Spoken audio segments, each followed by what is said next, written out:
안녕하세요. 수아입니다. 이번 시간은 업병과 공부병입니다.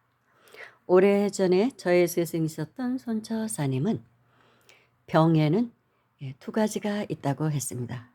두 가지 각도로 해석을 하셨습니다. 한 가지는 업으로 인해 오는 경우, 또 한 가지는 수행의 길을 가야 할 사람들에게 오는 경우, 그것을 공부병이라고 했습니다. 업으로 인해 오는 경우는 대부분 병원 치료나 참회 기도를 지극하게 함으로써 해결이 되지만 공부병은 수행의 길을 가지 않고는 해결되지 않는다는 것입니다. 처음에는 뭐 그런 게 있나 싶었습니다, 솔직히. 그런데 이런 사람들을 살아가면서 여러 사람을 만났고 특히 산에서 많이 만났습니다. 어느 날 갑자기 이름 모를 병이 와서 삶이 파탄이 난 후 산으로 들어와서 수행자가 된 사람들. 수행자 중에는 이런 경우가 많습니다. 그건 불교든 타종교든 상관이 없습니다. 평범한 삶을 살 수 없는 사람들, 살 수 없게 된 사람들, 그들은 어떤 종교든 선택을 해서 치열하게 기도하고 수행한 후에 병이 치유가 되었으며 스님이 되기도 하고 신부가 되기도 하고 목사가 되기도 합니다. 비록 성직에 몸을 담지는 않더라도 제가자로서도 구도의 길을 가야 하는 그런 삶을 살게 되는 경우가 있습니다. 그러니까 뭐 절에를 다니고 교회를 다니고 열심히는 다니지만 개인의 소원 성취 그것을 위해서 다니는 사람 아니고 깨달음으로 가는 사람들, 제가 수행자들 그런 사람들이 공부병에 걸리기가 쉽다는 것입니다. 그렇게 가지 않았을 경우. 손조사님은 이런 사람들이 인구의 10분의 1이 된다고 했습니다. 그 사람들은 수행을 하지 않으면 세상을 살기가 너무 힘이 든다는 것이죠. 한마디로 되는 일이 없다는 것입니다. 그들은 인류의 영적 성장에 기여해야 할 사명자로 왔기 때문이라고 했습니다. 그리고 이렇게 이름 모를 병을 대부분이 신병이라고 말합니다. 병원에서도 병명도 안 나오는 사람들. 오만 좋다는 거 다 먹어도 병이 치료가 되지 않은 사람들이 있습니다. 그거를 대부분 이제 신병이라고 합니다. 이름 모를 희귀병. 신병은 때로 암 등 다른 질병을 유발하기도 하는데 손조사님은 그 모두를 신병의 일환으로 보셨습니다. 병명이 나오지 않는 경우만 신병이 아니라는 것이죠. 제 주변에서도 이런 분들은 있었습니다. 저의 지인 중에 결핵으로 다 죽어가는 사람이 있었는데 처사님을 만나게 해주니까 손처사님이 얼굴을 탁 보더니 신병으로 인해 온 병인이 기도하라고 하셨습니다. 그래서 그분에게 모달한 일을 21일간 하기를 말씀하셨고 21일간 한 후 병이 완쾌되기 시작했습니다. 결핵이라고 다 치료되는 거 아니에요. 요즘도 결핵으로 죽는 사람들 의외로 많습니다. 그러니까 결핵균이 변이를 일으켜서 신종 병균이 생기면 쉽게 낫지 않는다고 합니다. 그런 경우는 이분이 그랬던 것이죠. 지금은 아주 건강하게 잘 살고 계십니다. 그런데 그분과 제가 같이 법당에서 기도를 한 일이 있는데 순간적으로 그분의 모습이 스님으로 보였습니다. 순간적으로 스님으로 탁 보이더라고요. 너무나 어울리는 거예요. 가부좌 털고 앉아있는 모습이 아 신참이 아니고 구참이구나 이런 느낌이 탁 오더라고요. 아마도 전생의 스님이었는데 그때 수행을 게을리 하셨던 것 같습니다. 이 생에 또 수행의 길을 가서 공부의 완성에 매진해야 하는데 세속에 탐닉하는 삶을 사니 돈도 가정도 몸도 파탄이 나버렸던 것입니다. 가정도 파탄나고 돈도 다 날리고 몸까지 병들었던 것이죠.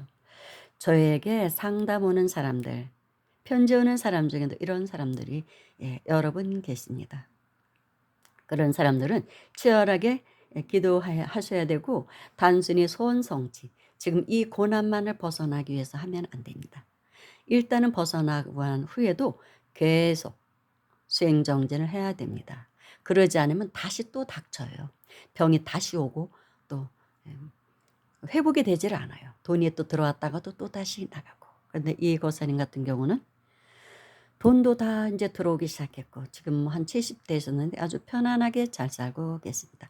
건강하고 점점 더 건강해졌고 돈도 점점 불어나고 그런 삶을 살게 되더라고요. 그러니까 이런 사람들은 성경에 돌아온 당자처럼 법화경에 돌아온 거지 아들처럼 삶이 거덜나고 난 후에 비로소 아버지의 곁으로 돌아오는 그런 사람들인 것이죠. 이것이 중생의 어리석음이라는 것입니다. 계속 잘 나가고 행복하면 수행 안 하게 됩니다. 그런데 이분이 모다라니 기도 중 꿈을 꾸었는데 자신이 늘 산책 다니는 동네 뒷산에 올라가고 있었는데 수많은 뱀들이 죽어서 널려 있더랍니다. 즉 그분의 업이 소멸된 것을 보여준 것이죠. 그런데 아주 큰 구렁이가 한 마리 있는데 그 구렁이는 죽지 않고 이 거사님을 보더니 무서워서 무서워하면서 땅속으로 막 숨어 들어가더래요. 땅속으로 들어가더랍니다. 즉 아주 큰 업은 소멸이 되지 않고 잠시 모습을 감추었다는 것이죠. 그래서 제가 늘 못할 일을 잊지 말고 하라고 일러주었습니다. 만약에 방심할 때 그 구렁이가 땅속에서 다시 기어나올 수가 있는 것이죠. 그러면 또 그때 파탄이 또 옵니다. 중병에 걸리거나. 그런데 이제 꾸준히 하다 보니까 업도 소멸이 돼서 이제 그 업도 소멸이 됐는지 아니면 뭐 땅속에서 죽어서 죽어버렸을 수도 있고 구렁이가 안 나오고 못 나오고 아직도 그냥 못 나오고 있을 수도 있고 아무튼 좀 많이 좋아지셨습니다. 그리고 어느 절에서 만났던 보살님 한 분은 암 환자였는데 이분의 신기가 대단해서 영가도 눈으로 보는 사람입니다. 이 보살님이 말하기를 자기는 신병을 앓다가 암으로 전환되었다고 하더라고요. 그때부터 기도 생활을 시작하여 병원에서도 못 고친다고 했는데 낫습니다. 그리고 이제 보살행의 길을 가야겠다고 서원을 하고 나름대로 어떤 길을 가고 있는 것으로 알고 있습니다. 그리고 수행자였다가 이 생에 몸 받아올 때 나는 이 생의 수행자가 돼서 정말 깨달음으로 가야겠다는 서원을 세우고는 사람들이 있습니다. 아니면 보살행의 길을 가야겠다고 서원을 하고 온 사람들이 있어요. 그런데 그분들이 태어나서 살다 보면 그런 전생 서원을 잊어버리는 것입니다. 그냥 세속에 매몰돼서 오용나게 탐착해서 살다 보면 어느 날 병이 옵니다. 가정이 파탄나거나 뭐 돈이 나가거나 이런 것도 다 꼭 뭐 몸에 병이 오는 것만 공부병이 아니라 가정에 파탄나거나 그렇게 되는 일이 없는 것도 공부병이라고 이제 말씀을 하신 것이죠. 손조사님은. 그런 사람들은 반드시 기도 정진 수행을 하지 않고는 아무것도 풀리지를 않는다라고 하셨습니다. 일반 사람들은 뭐 때가 되면 시간이 지나면 다시 회복이 되기도 하고 그렇지만 병원에서 또 낫기도 하고 그게 안 된다는 거예요. 여기 고치면 또 저기에 또 병이 와요. 다른 쪽에서 병이 또 옵니다. 그래서 원인을 해결해야 되는 것이죠. 그러니까 법계에서 표적을 주는 거예요. 그렇게. 너 왜 전생서원 잊었어? 이렇게 산다고 인간 몸 받아오더니 오용락에만 취해 사네. 그래서 표적을 주는 거예요. 신호를 계속 보내는 것이죠. 그것도 못 알아보고 알아채지 못하고 살면 그냥 뭐 평생 되는 일도 하나도 없이 그냥 지질궁상 떨고 병을 앓다가 그냥 죽게 되는 것입니다. 너무나 허무한 것이죠. 다음 생도 그럼 더 안 좋고. 그래서 그 표적이 왔을 때 얼른 한번 생각해 봐야 되는 거예요. 어떤 원인에 의해서 이렇게 왔을까? 그래서 정말 수행자의 길을 갔을 때 모든 게 해결되는 사람이 있습니다. 그게 전생서원이기 때문에 그렇습니다. 그리고 현대 영성계에서는 9대 1의 법칙을 이야기합니다. 천부경에 숨겨진 비밀한 법칙이기도 합니다. 영적 지도자들이 말하기를 인류의 10%가 깨달으면 나머지 90%의 인류는 동시에 깨닫게 된다고 합니다. 그러니 10%의 사람들은 나머지 90%의 인류의 영성을 끌어올려야 하는 사명자 고도라고 할 수 있는 것이죠. 우주도 진화를 하고 있는데 그 진화를 도와야 하는 사람들입니다. 그리고 하늘은 이런 사람들을 사랑한다고 합니다. 뭐 그렇겠죠, 당연히. 비록 그들의 삶은 고달플지라도 저의 삶도 고달픕니다. 여기에 해당되는 삶, 사람이니까요. 그래서 이 삶을 고달프다고 생각하지 말고 사랑하기로 했습니다. 그랬더니 좀 편안하더라고요. 주변도 저절로 정리가 되고 집안도 편안하고 중병에 걸렸던 사람들도 쉽게 쉽게 낫고 제 주변 사람들 가족들이 그렇더라고요.